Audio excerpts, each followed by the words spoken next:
President Trump's Liberation Day promises to reshape America's future with a lot of tariffs. But will this create more jobs and an economic boom? Or is it going to spark a global trade war? What's going on, everybody? It's Professor Zeus, and I'm back with another video. If this is your first time at the channel, just know I greatly appreciate you. Thank you for stopping by. We're on our way to 2,000 subscribers, and we're taking it the humble route. Guys, I am feeling a little bit under the weather, but the show must go on, and I got to provide you guys with as much value as I can. So, guys, today we're looking at President Trump's Liberation Day, which kicks off today. So if you've been on Twitter or paying attention to the news, you've probably heard the term thrown around. But what does this actually mean, right? What is going to do to the United States, to the rest of the world, and what is this going to do to our wallets, right? We're going to try to break it all down, look at the promises, the risks, and why we need to stay steadfast, steady, no matter what comes next. No hype, no hate. I'm going to be fair, I'm going to be critical. Just the facts and some food for thought. So let's get into it.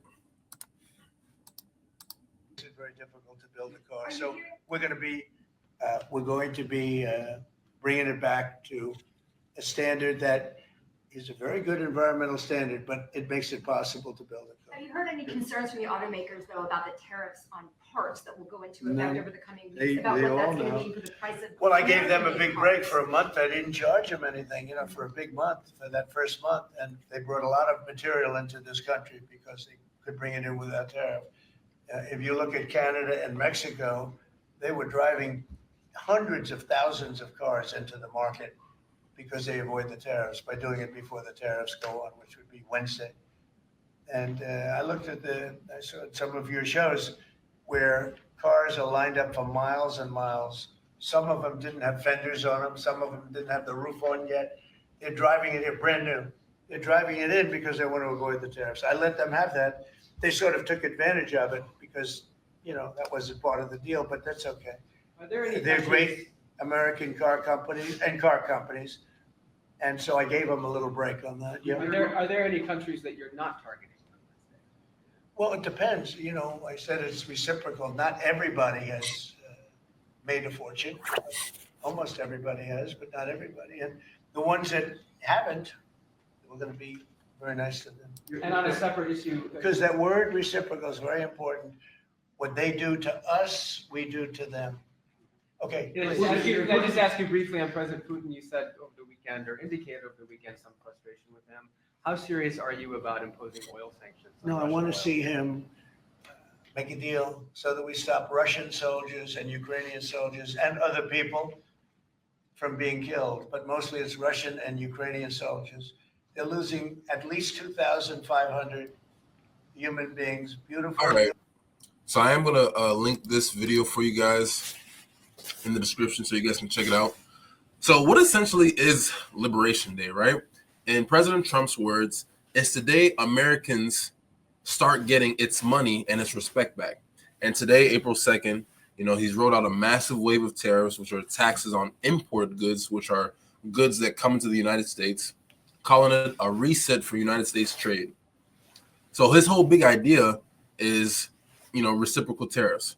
If another country puts 25% tax on American cars or dairy or any other types of goods, the U.S. now can hit that same country with the same or more on their stuff that's coming here.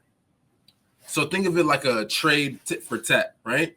So the Trump administration, they say this could bring in hundreds of billions of dollars. I think some estimates are about $600 billion a year to fund tax cuts, reduce the deficit, and bring a lot of factories back home. It's bold, it's loud, and obviously it's got the world on edge. Now, for the U.S. Liberation Day, it's pitched as kind of like a win for workers. Trump's betting that higher costs on foreign goods, like a 25% tariff on cars from Canada or Mexico, is going to be able to push companies to build in the United States instead, right? So like picture this, more made in America labels, more jobs in places like Ohio or Michigan. And we saw, I covered Hyundai, they're going to have a plant in like Georgia, Louisiana down south. So there's going to be a whole bunch of stuff down there. So The White House is claiming it's already working. A lot of CEOs are showing up, promising billions in new projects to dodge these import taxes. Like I said, Hyundai, and then we've got SoftBank who did their thing earlier this year. But on the other side, a lot of economists, they're saying that this could, essentially jack up a lot of prices, right? A Yale study is saying that the average American might have to bring out another or an extra $2,700 to $3,400 extra a year. So cars could essentially cost thousands more, and a lot of people aren't even buying new cars, right? A lot of tree lumber for homes, those might get extremely expensive. Some say $9,000 per house. So if you're looking to buy a house, especially a new build, it's going to cost you exponentially more, right? And inflation's already been a headache for a lot of us, right? So this whole Liberation Day could actually make things a lot worse. But if we zoom out, right, what does this mean for the rest of the world, right? The president, he's not just targeting countries like China, where he's added over about 20% tariff over because of, the concern that, China, Mexico, they're bringing fentanyl over and different things like that. He's also hitting countries like Canada, the European Union, Japan, and a 25% tariff on Venezuelan oil buyers, right? That's global, right? And the EU, the European Union, has already been preparing to retaliate, right? With leaders like Emmanuel Macron from France, calling it incoherent and a job killer. And then we got, Canada's prime minister saying that the old U.S. partnership is essentially over. And Mexico is holding back on a tariff war, but they're essentially concerned about their own factories. Now, China says, this whole thing, it'll wreck the whole global trade system, right?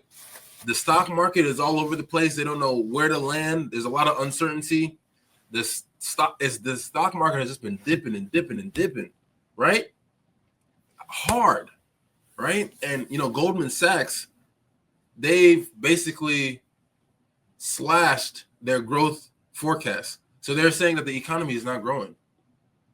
And this could be a domino effect, right?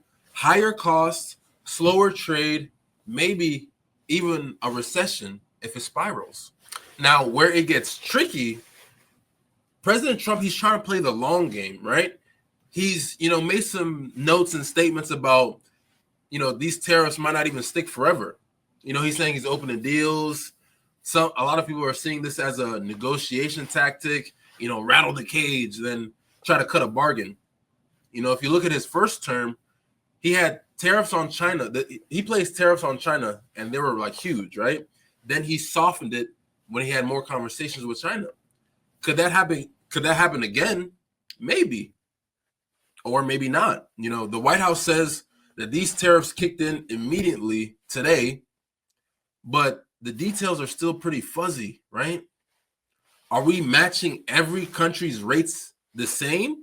Or are there some countries that are exempted, some countries that got to pay more? Nobody's 100% sure yet. And that uncertainty, it's a huge deal, right? Businesses can't plan for the future. They can't be able to, purchase the goods that they need, be able to hire more workers for increase or, you know what I'm saying? There's so many different things that people are unsure about when it comes to this stuff. And then if you're a consumer, like if you're an everyday consumer, you can't predict what's going on. So if you're planning to buy a house, if you're planning to buy a new car, if you got credit card debt, like all of these things are rolled up into this Liberation Day talk, It's extremely foggy, and we're all just trying to navigate. So what does the future look like, right? A lot of people who are optimistic say, Liberation Day could, spark a United States manufacturing boom. If companies relocate into the United States, that is, companies like foreign companies come into the United States and build factories, jobs could grow, and a lot of those Rust Belt towns might get a second try, and then a lot of the Trump administration is claiming it's about strength, standing up to decades and years of unfair trade. But a lot of the people who are critiquing the Liberation Day, and there are a lot of people, say it's a gamble that could backfire, right? Higher prices might tank consumer confidence. And that's already been shaky after years and years of inflation, right? Retaliation could hit U.S. farmers and exporters hard. Think soybeans, whiskey, all these different things that our farmers have to, cultivate. And globally, if trade slows, a lot of the poor nations who are dependent or reliant on exports could suffer exponentially more. So it's a mixed bag, right? There's a huge potential to win, but there's serious risks if it doesn't work out, right? So here's my take, right? We just need to be calm. We need to be steadfast, right? Whether you're pro Liberation Day or you're not looking forward to it, today's the day and we're here, right? The prices might go up, jobs might shift, and the world is not sitting still. A lot of countries are going to retaliate. The markets are still shaky, and no one has a crystal ball to say what's going to happen. For a lot of us in the United States, it's all about adapting, right? Maybe you start buying more locally. Maybe you start tightening your budget. For the rest of the world, it's all about recalibrating trade in a way that hasn't been tested in years and decades. So this isn't just about, President Trump's policy. It's essentially a pivot that could shape the next 10, 20, 30 years. Success or failure, we're all in it together. You know what I mean? So today's Liberation Day. It's in big swing. And, it's classic Trump. You know what I mean? You got to love it or not. It's about control. It's about jobs. And it's a vision, I guess, for America first. But it's also about trade-offs, right? The potential of higher costs, global pushback, and a whole lot of unknowns. Again, my take, just stay informed, stay flexible, and don't panic. We've seen countless different storms before, and this is just the latest storm. What do you think? Will it work or will it fail? Drop your thoughts below. Hit that like button if you think this video helped. Subscribe for more breakdowns. Share this video with a friend. Hit that bell notification so you always get notified when I drop a new video. And never, ever forget, it's you and I verse. Information, application, execution. Until next time, peace.